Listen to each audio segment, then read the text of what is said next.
Note: Python indentation. Indentation refers to the spaces at the beginning of a code line, where in other programming languages, the indentation in code is for readability only. The indentation in Python is very important. Python uses indentation to indicate a block of code. To insert the characters that cannot be directly used in a string, we use an escape sequence character, / followed by the character.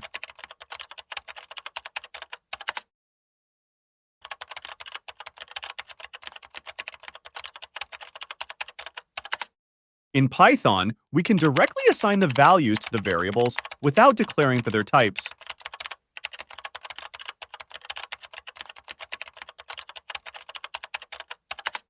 Typecasting in Python refers to the conversion of one data type into another.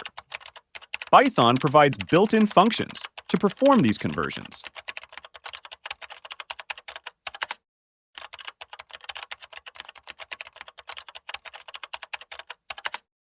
The repetition operator is denoted by an asterisk symbol and is useful for repeating strings to a certain length.